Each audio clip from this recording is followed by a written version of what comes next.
제가 올해 들어서 사실 우리 성도님들에게 상당히 감동받은 것이 있습니다. 그것은 뭐냐면 성경 암송하자는 이 하각카드와 이 성경 읽기 표에 대한 여러분들의 반응이었습니다.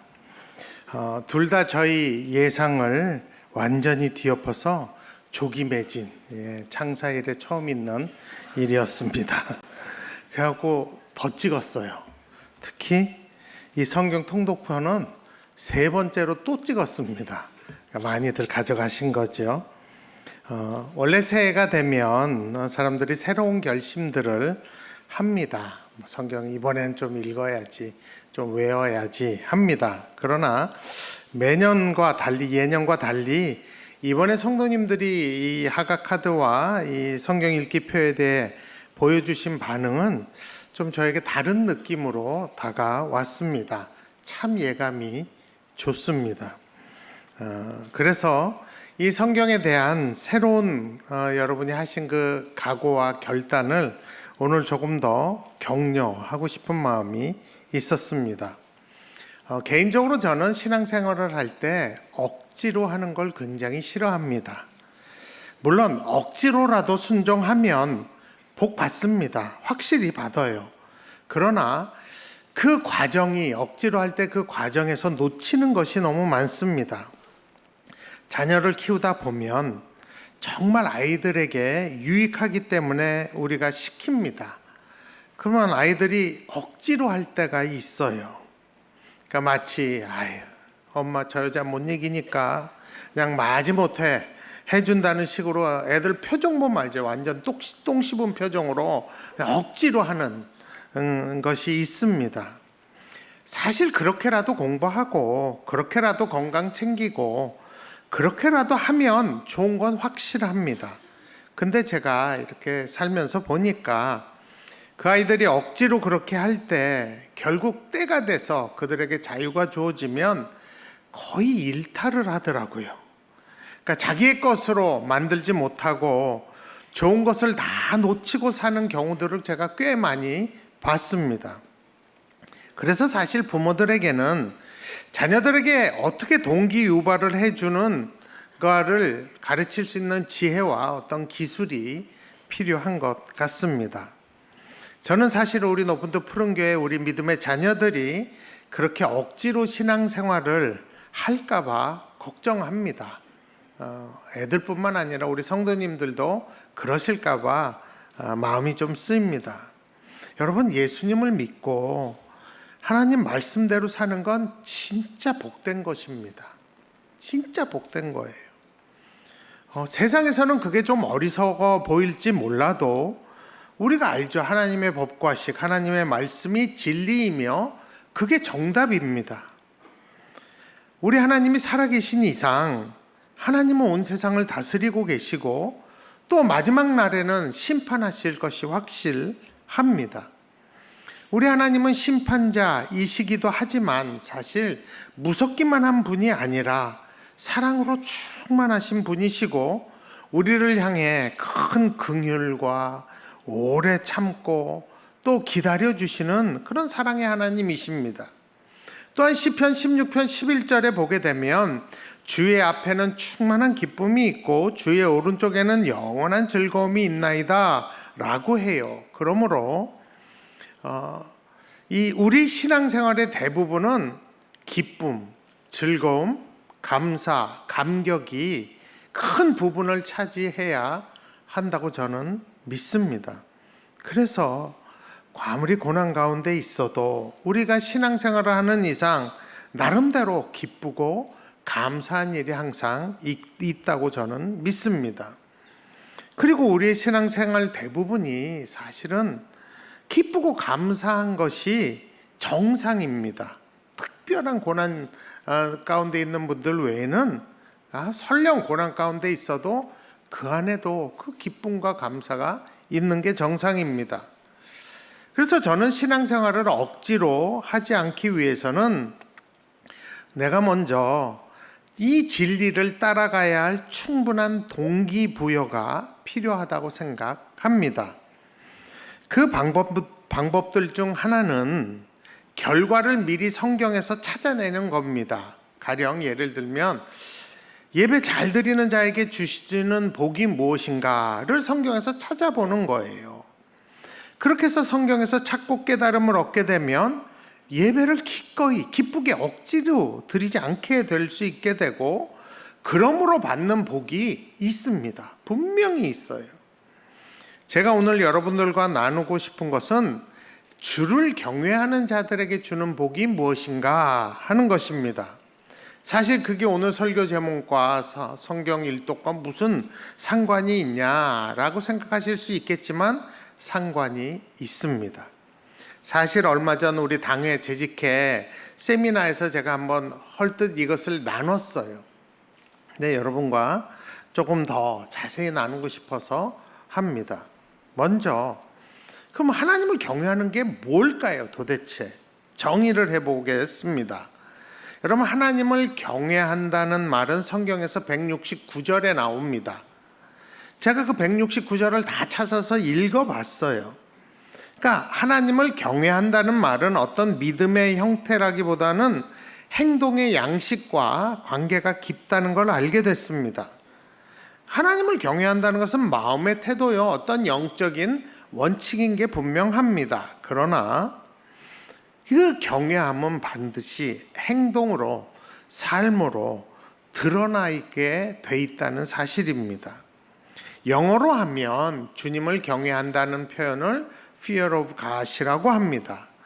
그 하나님을 두려워한다는 게 도대체 뭘까요? 하나님 생각만 하면 오금이 저리고 막 오줌 찔찔 나오고 막 덜덜 떨리고 막 쳐다보지도 못하고 이런 뜻일까요? 완전 공포 가운데 있는 게 하나님을 경외하는 걸까요? 그렇다면 도대체 하나님은 사랑이시라 할 때 그 사랑의 하나님은 다른 분입니까? 아니죠. 물론 우리 하나님은 죄에 대해서는 단호하십니다. 그러나 하나님을 경외한다는 이 표현이 죄와 관련돼서만 쓰여지지 않습니다. 성경에서 하나님을 경외한다라는 뜻은 두 가지로 정의 내릴 수 있는데, 첫 번째가 창세기 22장 12절에 보면 실제적인 예가 나옵니다. 여러분들 다 아시는 구절일 겁니다. 사자가 이르되 아브라함에게 하는 거죠. 그 아이에게 내 손을 대지 말라. 그에게 아무 일도 하지 말라. 내가 내 아들 내 독자까지 내게 아끼지 아니하였으니 내가 이제야 내가 하나님을 경외하는 줄 아노라 라고 합니다. 여러분, 하나님이 아브라함에게 아들을 약속하시고 100세 때 드디어 주셨어요. 그 아들을. 근데 그 아들이 이삭을 제물로 바치라고 또 말씀하십니다. 끔찍한 얘기죠. 그래서 아브라함이 순종했잖아요. 근데 그 아브라함의 순종은 억지로 한 순종이 아니었다고 말합니다. 히브리서 11장 17절에 보면 아브라함은 죽은 자를 살리시는 하나님을 알기 때문에 기꺼이 순종을 했다고 합니다. 그때 하나님이 그 모습 보시면서 이제야 네가 나를 경외하는 줄 알겠다라고 말씀하셨습니다. 그러므로 하나님을 경외한다는 뜻은 뭐냐 하면 하나님이 누군지 아시기 때문에, 알기 때문에, 하나님의 성품을 알기 때문에 하나님의 말씀을 기꺼이 순종하는 겁니다. 아브라함처럼. 다시요, 하나님을 경외한다는 첫 번째 뜻은 하나님을 알기 때문에 기꺼이 순종하는 것입니다. 두 번째 하나님을 경외한다는 뜻은 잠언 8장 18절 상반절에 나옵니다. 아주 명확하게 나옵니다. 여호와를 경외하는 것은 악을 미워하는 것이다. 그럼 뭐가 악입니까? 그 절에 보면 하반절에 그 악을 딱 네 마디로 정리하는데, 나는 하나님은 교만과 거만과 악한 행실과 패역한 입을 미워하느니라. 그러니까 교만, 거만, 악한 행실, 패역한 입이 악이라는 것이에요. 그러니까 하나님이 그 악을 보시면 미워하시듯이 그렇게 하는 게 하나님을 경외하는 거라고 성경은 이야기를 합니다. 그러니까 하나님이 악 미워하랬으니까 악 미워, 이게 아니에요. 여러분, 솔직히 미워 그렇다고 악이 밉습니까? 그렇지 않아요. 우리가 진짜 사랑하는 악들이 있어요. 그러므로 우리가 악을 미워하기 위해서는 그 악의 실체와 결과를 우리가 분명히 알아야 합니다. 여러분이 성경을 읽으시면서 교만하고 거만한 자, 악한 행실과 패역한 입을 가진 자들의 최후를 성경에서 여러분이 찾아보시고 또 그걸 통해서 이 사람들의 말로가 이렇구나 라는 깨달음을 얻게 되면 정말 귀한 교훈을 얻게 될 것입니다. 아니면 세상사를 보더라도 여러분 정말 교만한 사람 많잖아요. 거만한 사람 많잖아요. 악한 행실을 하고 패역한 입만 열면 다 욕하고 저주하고 하는 사람 많잖아요. 그 사람들의 결국이 어떤지 여러분 보시면 여러분 주변에 다 있어요. 그 교훈을 얻게 되는 거죠. 그걸 미워하라는 거예요. 하여간 하나님을 미워한다는 것은 하나님의 성품을 알기 때문에 기꺼이 순종하는 게 미워하는 것이고, 악을 미워하는 것이 하나님을 경외한다는 것입니다. 그러면 이제부터 하나님을 경외하는 자들에게 주시는 복을 미리 한번 살펴봅니다. 하나님을 경외하면 어떤 복이 있을까요? 제가 찾은 것 쭉 그냥 있는 말씀 그대로 읽어드리겠습니다. 첫 번째 시편 25편 14절에 보면 여호와의 친밀하심이 경외하는 자에게 있으며 그의 언약을 그들에게 보이시리로다. 하나님을 두려워하고 경외하는데 하나님과 멀어지는 게 아니라 역설적으로 하나님과 친밀해진다고 성경은 얘기합니다. 그러니까 여러분 정말 우리가 하나님과 친밀하기 원한다면 여호와를 경외하면 되는 거예요. 두 번째, 시편 34편 7절에 보면 여호와의 천사가 주를 경외하는 자를 둘러 진치고 그들을 건지시는도다 라고 합니다. 여러분 험악한 세상을 우리가 살아요. 안전하지 않은 세상을 삽니다. 근데 우리가 하나님을 경외하고 살면 천사가 우리 보디가드가 된다고 성경은 얘기하는 겁니다. 세 번째 시편 34편 9절에 보면 너희 성도들아 여호와를 경외하라. 그를 경외하는 자에게는 부족함이 없다고 해요. 여러분 여호와를 경외하면요 자족함을 배웁니다. 그래서 부족함보다는 사실 감사하고 더 나누는 삶을 살게 됩니다. 복이죠. 네 번째 시편 111편 5절에 보면 여호와께서 자기를 경외하는 자들에게 양식을 주시며 그의 언약을 영원히 기억하시리로다 라고 합니다. 여러분 저는 월급 없는 선교단체에서 거의 한 30년 일한 사람이에요.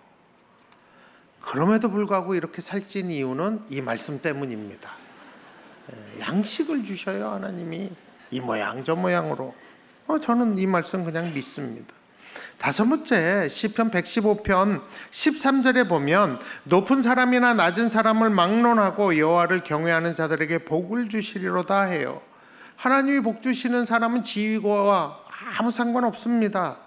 주를 경외하면 주님이 복 주십니다.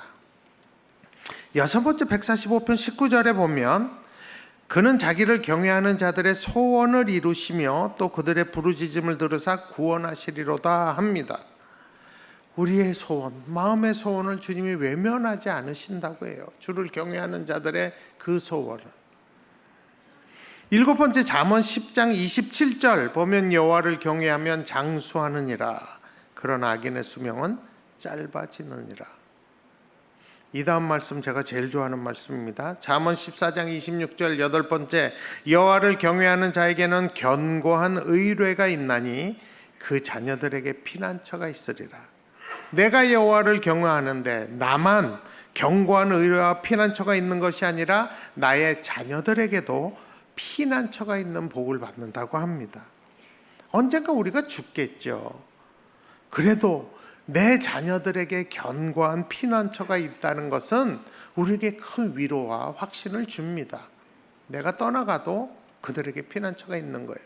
주를 경외하고 살만하지 않습니까? 아홉 번째 잠언 22장 4절 겸손과 여호와를 경외함의 보상은 재물과 영광과 생명이니라. 여러분 세상에서 출세하는 법을 세상에서는 참 많은 책들을 강의를 통해서 가르쳐요. 그게 뭐 어떤 건지 전 잘 몰라요. 대충 들은 건 있지만 그렇지만 성경이 말하는 출세길은 뭐라 그래요? 겸손과 여호와를 경외함이 출세기라. 재물과 영광과 생명이니라. 저는 저희와 우리 자녀들이 이 말씀의 증인이 됐으면 좋겠어요. 정말 어려서부터 이 말씀을 믿고, 야, 너 부자 되고 싶어? 여호와 경외, 겸손해. 야, 너 영광을 얻고 싶어? 여호와를 경외, 겸손해. 그리고 여호와를 경외하는 것을, 이 말씀을 믿기 때문에 내 삶에 가장 큰 가치를 두는 그런 우리의 자녀들, 우리들이 됐으면 정말 좋겠습니다. 아시다시피 저도 몇 번 고백을 했는데 저는 제 능력보다 훨씬 잘된 사람입니다. 그래서 참 부족하지만, 아직 부족하지만, 저는 잠언 22장 4절의 말씀의 증인들 중에 한 사람이 저라고 저는 생각합니다. 제 자녀들에게 당당하게 얘기합니다. 그래서 여호와를 경외하고 살자, 겸손하게 살자 이야기합니다. 10번째로 말라기 4장 2절에 내 이름을 경외하는 너희에게는 공의로운 해가 떠올라서 치료하는 광선을 비추리니 너희가 나가서 외양간에서 나온 송아지같이 뛰리라. 이 말씀에 의하면 아프면 아플수록 더 여호와를 경외해야 합니다. 그죠? 아프다고 죄지면 안 돼요. 여러분, 이렇게 여호와를 경외하면 어떤 결과가 있는가를 쭉 이렇게 늘어놓고 보면 좀 구미가 땡기지 않으십니까? 물론 복 받기 위해서 이런 복 받자고 여호와를 경외하자는 얘기야. 순서가 그 순서가 아니에요. 하나님을 경외하면 결과적으로 이런 복들을 받는다고 동기부여를 하기 위해서 제가 10개를 뽑은 겁니다. 저는 사실 이 복들을 볼 때마다 내가 하나님과 더 친밀해지고 내 자녀들에게 피난처가 있다는 말이 저한테는 제일 구미가 당깁니다. 정말 여호와를 경외하면서 살고 싶다 하는 마음이 듭니다. 근데 여러분, 여호와를 경외한다는 것은 선택이 아닙니다. 여러분, 필수예요. 이게 선택이 아니에요. 하나님은 하나님의 백성에게 여호와를 경외하라고 요구하실 뿐만 아니라 명령하십니다. 신명기 10장 12절 상반절을 보면, 이스라엘아, 내 하나님 여호와께서 내게 요구하는 것이 무엇이냐? 곧 내 하나님 여호와를 경외하여 그의 모든 도를 행하는 거라고 이야기합니다. 뿐만 아니라 여호수아 24장 14절을 보면, 그러므로 이제는 여호와를 경외하며, 명령형 동사입니다. 온전함과 진실함으로 그를 섬기라. 또 전도서 12장 13절 정말 심한 말씀이 있어요. 일의 결국을 다 들었으니 하나님을 경외하고, 명령형 동사입니다. 그의 명령을 지킬지어다. 이것이 모든 사람의 본분이니라. 그러니까 너희가 사람이라면, 하나님의 백성이라면 여호와를 경외하라고 하나님이 요구하시고 명령하십니다. 왜 그러실까요? 그 당연한 이유는 그분이 우리를 지으신 창조주이시기 때문입니다. 또 지금도 그분은 살아계셔서 우리를 다스리고 계시기 때문입니다. 그러므로 이러한 요구와 명령은 하나님만 하실 수 있는 그런 명령입니다. 그렇다면 오늘의 결론, 어떻게 해야 여호와를 경외하는 것을 배울 수 있는가? 내가 어떻게 해야 여호와를 경외할 수 있는가? 오늘의 결론입니다. 오늘 본문이 나오는 신명기 17장은 이스라엘 백성들이 자기네들도 다른 나라들처럼 왕들을 갖고 싶을 걸 하나님이 아시고, 그 왕은 꼭 이런 사람이 돼야 된다라고 말씀하신 건 그 부분입니다. 이런 사람이 왕이 돼야 너희도 고생하지 않고 그의 왕위가 계속될 것이다. 근데 이 본문을, 이 모든 걸 한마디로 딱 줄이면 뭐예요? 왕은 여호와를 경외해야 된다는 거예요. 특히 오늘 본문 신명기 17장 19절에 보면 여호와를 경외하는 걸 어떻게 배우고 익히는지 간단하게 제시합니다. 우리 19절 같이 한번 다시 읽어봅니다. 같이 읽습니다. 평생에 자기 옆에 두고 읽어서 그의 하나님 여호와 경외하기를 배우며 이 율법의 모든 말과 이 규례를 지켜 행할 것이라. 여러분, 간단하죠? 평생에 자기 옆에 두고 읽으래요. 그러면 여호와 경외할 걸 배우래요. 배운대요. 뭘 읽으라는 거예요? 그 앞에 보면 율법 책을 읽으라고 하는 것입니다. 지금의 말로 하면 성경을 뜻합니다. 그럼 어떤 분들이 그거야 왕이나 해당되는 말씀이죠, 이렇게 할 수 있어요. 여러분, 이 당시는 인쇄술이 없을 때예요. 그래서 손으로만 필사를 해야지만 율법책을 복사본이 생깁니다. 그래서 이 율법책이 흔하지 않아요. 그래서 신명기 31장 11절에 보면 온 백성을 모으라고 하나님이 때를 주세요. 모아놓고는 이 책을 모두가 가질 수 없으니까 그들의 귀에 들리도록 다 낭독하라고, 읽으라고. 그러면 그들이 귀로 이 말씀을 듣게 될 것이라고 합니다. 그리고 나서 신명기 31장 12절 13절에 보면 하나님이 이렇게 말씀하세요. 곧 백성의 남녀와 어린이와 내 성읍 안에 있는 거류하는 타국인을 모으고, 다 모으래요.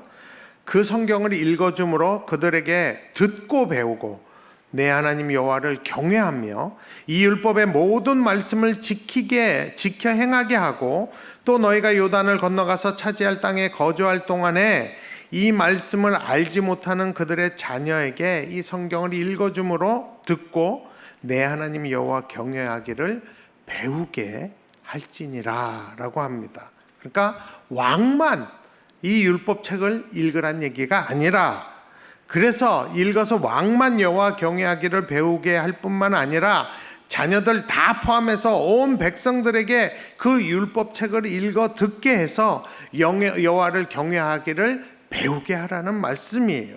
그러니까 여호와를 경외한다는 것은 모든 백성에게, 심지어 타국인에게까지 다 포함되는 그런 요구요, 명령인 것입니다. 근데 이 여호와를 경외하는 삶의 첫걸음이 뭐래요? 율법책, 즉 성경을 읽고 듣는 데서 출발하는 것입니다. 그러므로 여러분, 우리가 성경을 읽는 것을 등한시하면 안 됩니다. 안 돼요. 여러분, 계시록 1장 3절에도 이 예언의 말씀을 읽는 자와 듣는 자와 그 가운데 기록한 것을 지키는 자가 복이 있다, 때가 가까움이나 라고 말씀하십니다. 디모데전서 4장 13절에도 아들 같은 디모데에게 이렇게 얘기해요. 내가 이를 때까지 이 성경을 읽는 것과 권하는 것과 가르치는 것에 전념하라고. 읽는 것에 전념하래요. 여러분, 구약에 보면 성경을 읽다가 나라 전체를 개혁한 왕이 나와요. 남유다의 요시야 왕입니다. 요시야가 통치 18년에 성전 수리를 하다 잃어버린 율법책을 찾죠. 발견해요.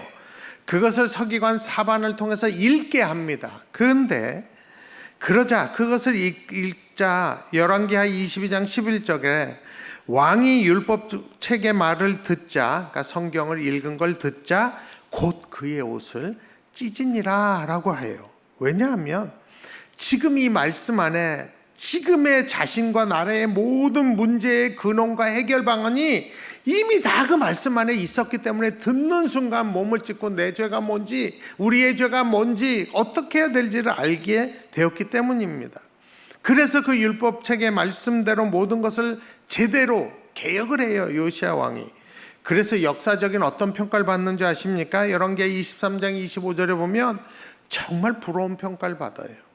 요시야와 같이 마음을 다하며 뜻을 다하며 힘을 다하여 모세의 모든 율법을 따라 여호와께로 돌이킨 왕은 요시야 전에도 없었고 후에도 그와 같은 자가 없었더라. 여러분, 최고의 천사 아닙니까? 역사가 해줄 수 있는 최고의 천사예요. 그 평가를 요시야가 성경을 읽어 들을 때 시작한 것이. 사랑하는 성도 여러분, 하나님은 하나님의 말씀인 성경을 우리 삶에 가까이 하기를 정말 원하십니다. 그 출발이 뭐예요? 일단 성경을 읽는 겁니다. 우리 교회는 2025년 성경 일독을 목표로 지난 월요일부터 성경 읽기를 시작했습니다. 아시죠? 저 역시도 월요일부터 시작을 했어요.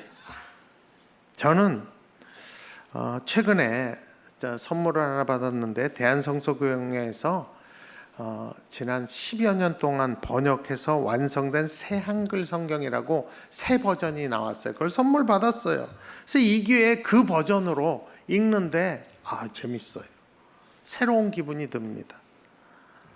여러분들도 늘 읽는 성경이 좀 어렵다 그러면 쉬운 성경 많잖아요. 그리고 어떤 분들은 영어 성경으로 읽는 다른 언어로 된 성경을 읽는 분들도 계세요. 너무 좋아요. 그러니까 어떻게든 어려우면 쉬운 성경 찾으면 되는 거고, 또 뭐 영어 공부하실 분들은 영어, 다른 나라 언어로 된 성경 읽으셔도 너무 좋습니다. 이번엔 보면 성경의 개관 시작할 때마다 요 QR코드 찍으면 나와서 창세기가 어떤 내용이고 쭉 리뷰를 해줘요. 그리고 그 밑에도 보면 좀 문제가 생긴 이 QR코드는 하여튼 오늘 이걸로 대체하고 다음 주에 여기다 덧붙일 수 있는 그 회사가 이 QR 연결에 좀 문제가 있어서 업그레이드를 하면서 우리가 해놓은 QR코드가 이번 주부터 안 들은 거예요. 어저께인가부터 안 들은 거예요. 그래서 제가 임시하고 다음엔 여기다 붙일 수 있는 QR코드 드릴 테니까 가서 붙이고 그거 찍으면 이번 주에 어떤 성경을 내가 읽는가 이해도 시켜주고 읽어도 줘요. 오늘의 분량을. 이래도 안 하면 저처럼 성경 급한 사람은 미리 해도 돼요. 미리 좀 더 하세요. 저는 미리 해요. 왜냐하면 저도 출장 갈 날이 있어서 아무래도 그때는 못 읽을 거고 그러니까 거기까지 다 읽어놓고 출장 가려고. 급한 성격이죠. 어쩔 수 없어요. 재밌어요. 여러분 만약 저 익숙하지 않은 단어들 지명, 인명이 나오면 아시죠? 대각성 전법으로 슬 넘어가세요. 거기만 거기다 너무 에너지 쏟지 마세요. 그냥 읽는 게 중요해요. 아직 시작하지 못하신 분들 이번 주에 시작해도 충분히 쫓아갑니다. 장담합니다. 하루면 일주일치 다 읽을 수 있어요. 여러분 한국 교회 교인들 중에 성경 일독 못한 분이 의외로 많습니다. 의외로 많아요. 찔리는 분들 계시죠? 의외로 많아요, 여러분. 하나님은 성경을 우리에게 선물로 주셨어요. 이 사실 하나만으로도 복된 세대예요, 우리는. 진짜로요. 그럼에도 불구하고 생전에 아직까지 성경 일독을 못한 분이 계시다면 너무 죄송하지만 과연 기독교인일까 의심됩니다.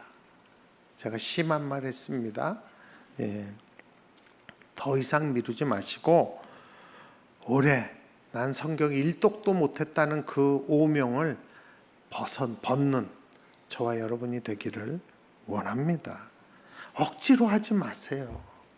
억지로 하면 또 조금 있으면 안 해요.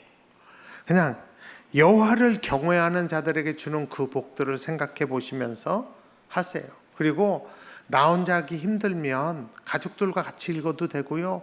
토요일 날도 모여서 창세기 출애굽기면 이번 달 칠 거 거의 다 하는 거예요. 그렇게 모여서라도 하시고 얼마든지 방법이 있어요. 여러분 찾으셔서 올해는 성경을 기쁘게 일독하시는 저와 여러분이 되기를 원합니다. 이거 중요합니다. 제가 기도하겠습니다.